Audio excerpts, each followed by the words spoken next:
Good নুন সকলকে। আর এখন থেকেই আবার ব্লগ শুরু করলাম। আর এখন বাজে 12:30। সকাল থেকে ওই তাড়াহুড়া করে রান্না বান্না করলাম। আর তারপরে গেছিলাম আমরা একটু ডাক্তার দেখাতে। আমি নিজেও গেছিলাম, তারপরে মেয়েকে নিয়ে গেছিলাম। তো আমরা দুজনে গেছিলাম টোটোয় করে। আর বর্মশাই স্কুলে চলে গেছে খাওয়া দাওয়া করার পর। মেয়ে আজকে স্কুলে যায়নি। আর আমি গেছিলাম টোটোয় করে। তো এইমাত্র এলাম, এসেই মেয়েকে স্নানটা করিয়ে দিলাম। তো আমার ছোট্ট একটা নতুন ব্লগে সকলকে স্বাগত জানাই। আশা করি তোমাদের ভিডিওটা ভালো লাগবে। আর ভিডিওটা ভালো লাগলে অবশ্যই লাইক শেয়ার কমেন্ট করে দিও। এসেই আমি তো মেয়েকে স্নান করালাম, আগে একটু খেলাম, মেয়েকে স্নান করালাম। আর এই যে এভাবে সব ছিল রেখে দিয়ে চলে গেছিলাম। আমরা গেছিলাম সাড়ে নটার দিকে। হ্যাঁ, 9:30 দিকে গেছিলাম। তো মেয়ে পড়ছিল, তো পড়তে পড়তেই চলে গেছিলাম। এসে মেয়েকে স্নান করালাম, আমি স্নান করেই গিয়েছিলাম। আর আজকে এই দেখো, তো মাছ নিয়েছিলাম সকালে। তো মাছের ঝোল, ডাটা দিয়ে মাছের ঝোল করেছি কাঁচকলা দিয়ে। বাস এইটুকু রান্না করেই আমরা চলে গেছিলাম। তো তাড়াহুড়া করে গেছিলাম, কিন্তু ডাক্তার এগুলো বোঝা ডাক্তারবাবু ডাক্তার ম্যাডাম আর কি। তো ও এসেছে 10:30 বেরিয়ে গেছে, 10:40 দিকে। তো আমাদের 2 নম্বরে নাম ছিল। তো আমি নিচে দেখালাম, মেয়েকে দেখালাম, তো একটু দেরি হবে। তারপরে বাড়ি এলাম। তো এই যে এবার একটু খাবো, ভাত খাবো, খিদে পাচ্ছে।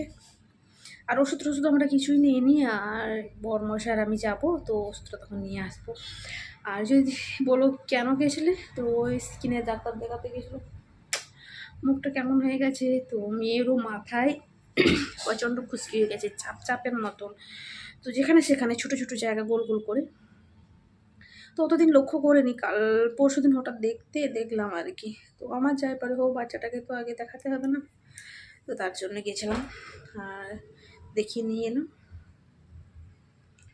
তো এই যে এলাম আর কি। তো চলো, আর এগুলো সব গুছিয়ে নিই। এই দেখতে খাতা পত্র সব এরকমই আছে। তো এগুলো সব গুছাবো, গুছিয়ে টুছিয়ে একটু খাবো, তারপরে একটু বিশ্রাম নেব।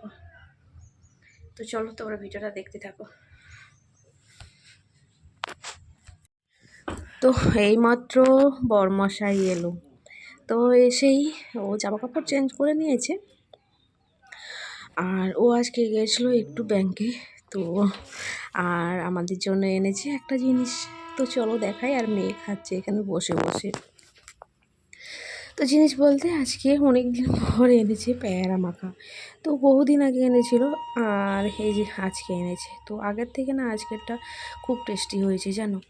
আর এই যে মেয়ে বসে বসে খাচ্ছে, তো আমিও এলাম। আর বরমশাইও ও খাচ্ছিল আর কি।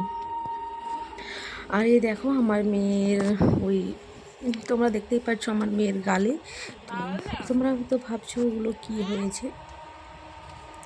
তো কারণ ওর মুখে আগে থেকে ওই ভাতুর বলে একটা জিনিস, ওই ভাতুরই বলে ওটাকে, যে ডক্টর যেটা বললো সেটা।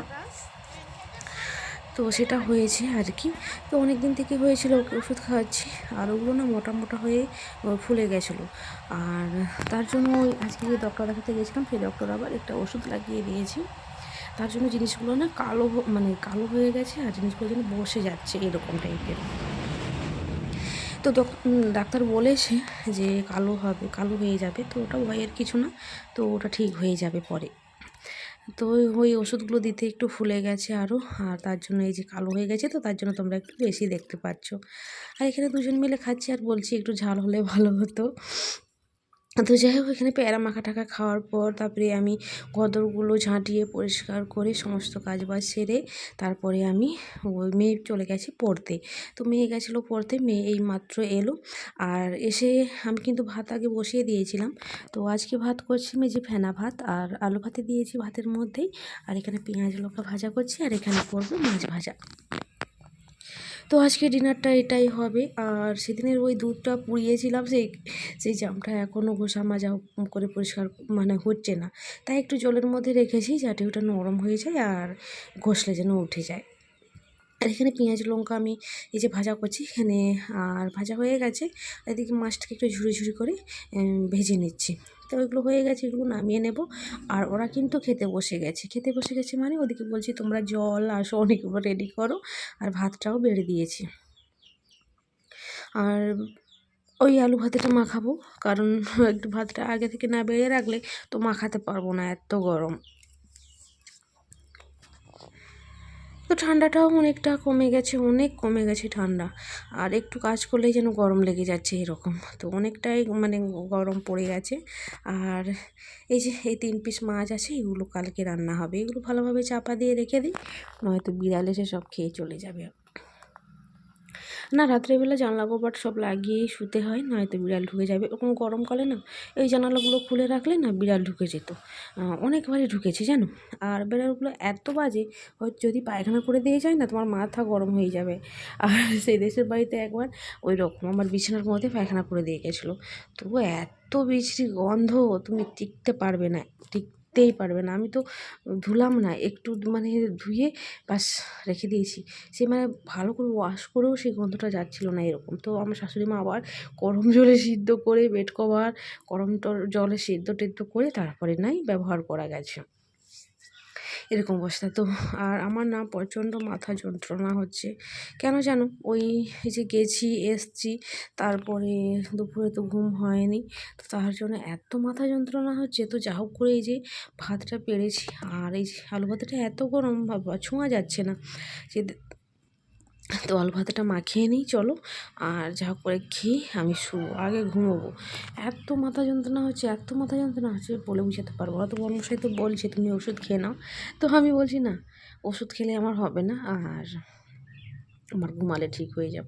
তো ভাতটা ওই যে খেয়ে নেব, খেয়েই আবার মেয়েকে ওষুধ খাওয়াতে হবে, তারপরে অনেক কাজ আছে। তো খাওয়া মাত্রই ওই যে শুয়ে পড়বো সেটা নয়। তো এখানে এই যে এই আলুগুলো মাখিয়ে নিই, আর নতুন আলু তো তার জন্য খোসা ছাড়াই নিই, এমন ধুয়েই দিয়ে দিয়েছিলাম। আর এখন দেখো খুব সুন্দর খোসাগুলো উঠে যাচ্ছে। আর নতুন আলু কিন্তু সেদ্ধ খেতে ভালো লাগে, কিন্তু এখন আলু খাওয়াটা একটু কমিয়েছি। আগে প্রচণ্ড আলু খেতাম জানো, যেহেতু বাড়িতে আলু চাষ হতো, তার জন্য গাদা গাদা আলু ভাতে হতো আর খেতাম, এরকম অবস্থা। তো এই যে ভাত খাওয়া চলছে, তো চলো তাহলে আর আমরা খাওয়া দাওয়া করে নেই। আর ভিডিওটা তাহলে আজ এই পর্যন্তই, আবার দেখা হচ্ছে নতুন একটা ব্লগে। তো ভিডিওটা কেমন হয়েছে অবশ্যই কমেন্টে জানিও, আর ভালো লাগলে একটা লাইক শেয়ার কমেন্ট করে দিও। চলো বাই, গুড নাইট, সবাই ভালো থেকো।